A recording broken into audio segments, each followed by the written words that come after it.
Now, leaders of political parties are looking to civil society for some guidance as they gear up for discussions on coalitions. The Democratic Alliance, the Inkatha Freedom Party, the Freedom Front Plus and ActionSA have stated that political change can take place if civil society gets involved. Now, the organizations, as far as we understand, are also planning a convention to iron out the details of the so-called Moonshot pact as proposed by the DA. It would inform the arrangement of a majority government made up of essentially opposition parties post next year's elections.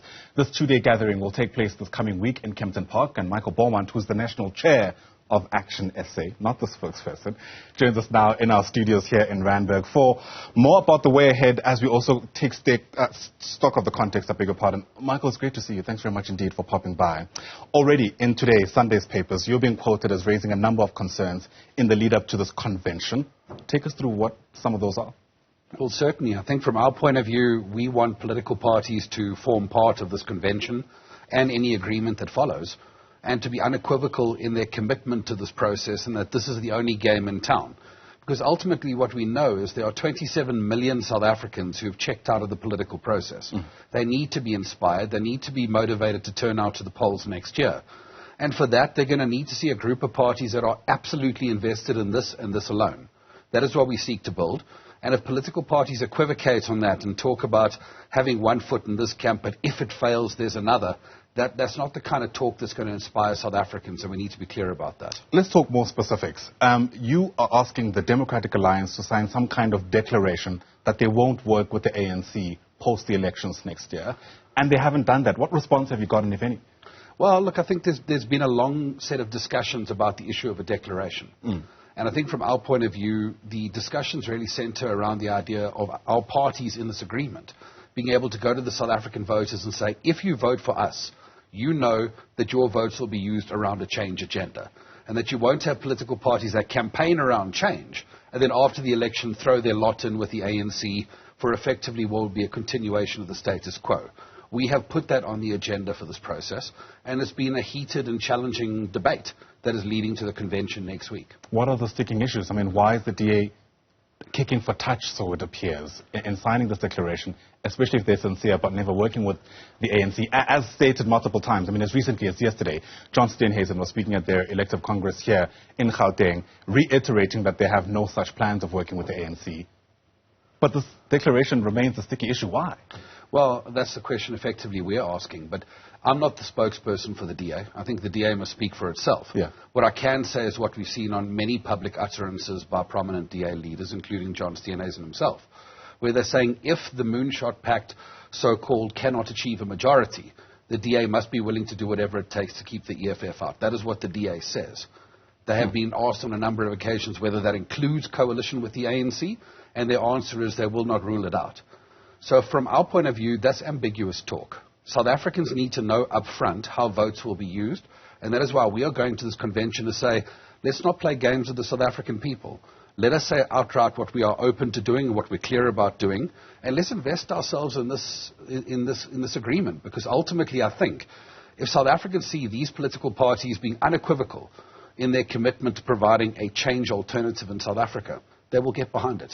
If the DA is in fact not closing the door on the ANC, is that a deal breaker for you?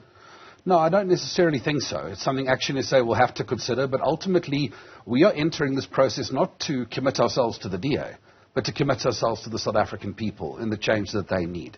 So I think we are willing to look at our involvement at that particular level, and we must even understand, even within this agreement, the parties will be competing against one another. Right. So even if we might be collaborating, and even if we say we will form a government if we're in a position to, voters might want to look between parties within the coalition and see which parties equivocate on the idea of possible coalition with the ANC and which ones are unambiguous about it. It's an important point you make here, because some people might be attracted to ActionSA because it's not the DA, even though ActionSA is also not the ANC, if you know what I mean.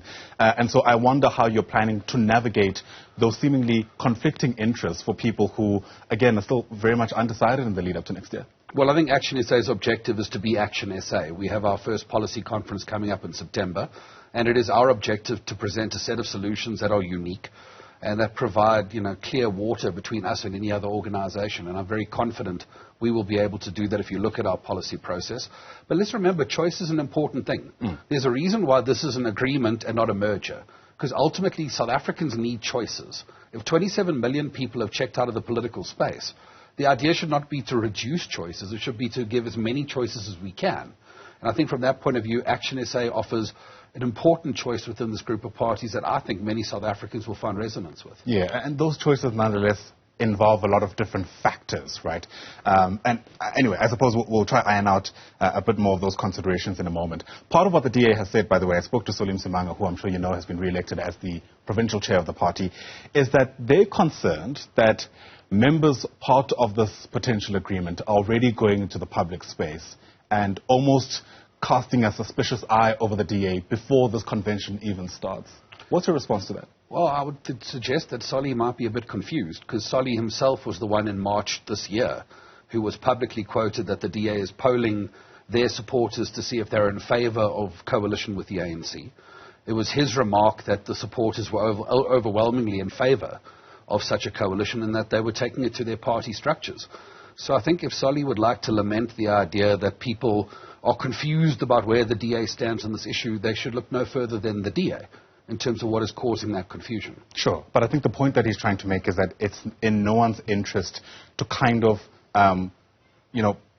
potentially put into jeopardy the talks before the talks themselves start by having this kind of conversation in public. Look, I don't mind. I think it's in the public interest to at least inform some of your constituencies where you might be thinking in the direction of in the lead up to the talks themselves. But the point he's trying to make is have the talks behind closed doors first, iron out those issues in that context, and then emerge then with whatever conversation afterwards. Well, we committed to do that, and I think we must be quite clear that ActionSA has been involved in this process right from the beginning. We've invested ourselves in all of the discussions that have led to the convention. We are committed to the convention itself.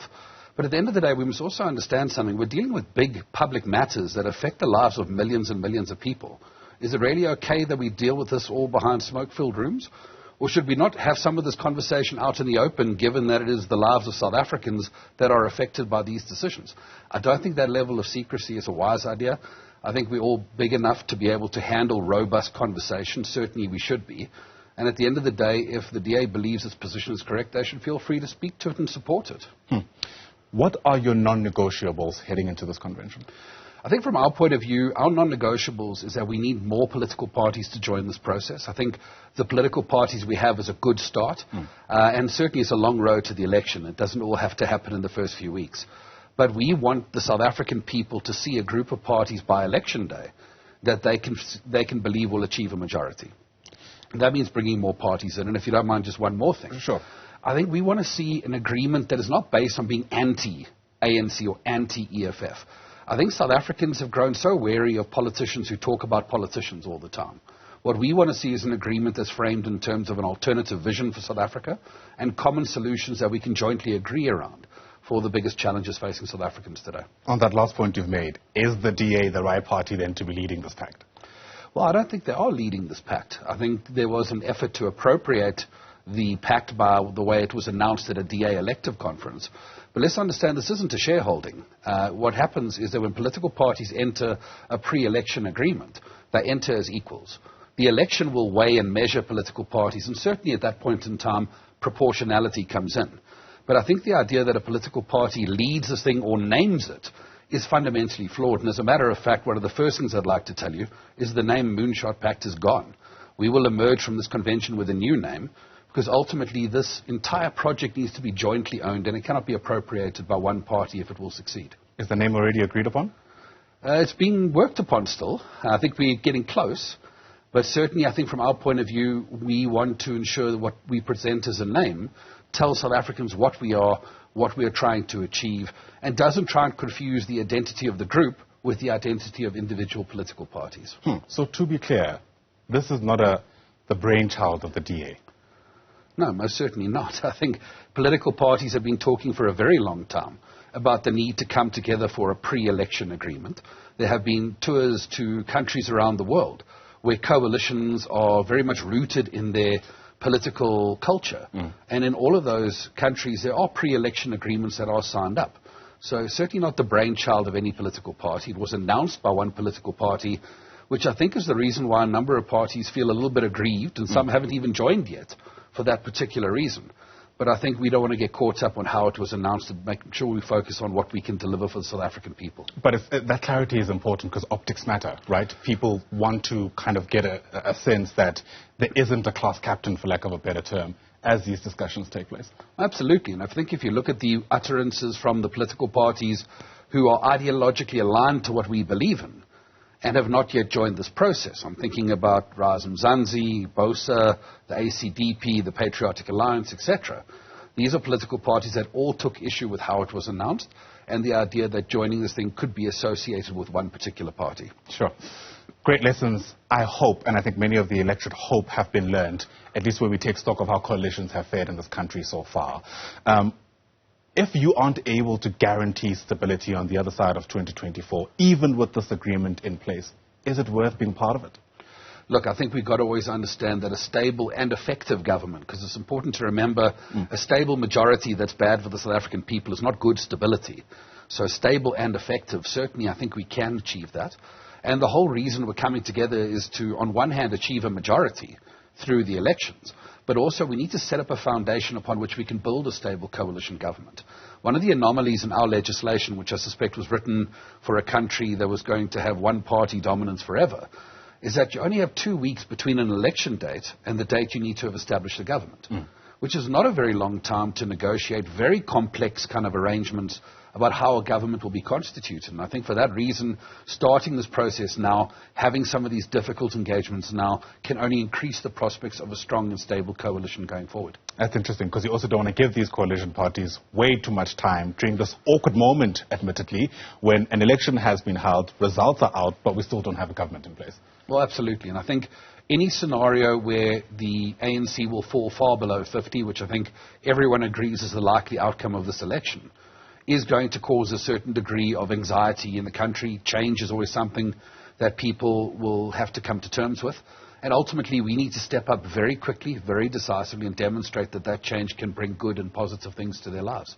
All right, Michael Beaumont, thanks very much indeed for coming through on a Sunday to help us think through these different issues. We'll be watching that convention very closely, as it were, at the very least to hear what the new name is, amongst other things. Michael Beaumont is the national spokesperson of ActionSA, national chairperson of ActionSA. Thanks very much indeed.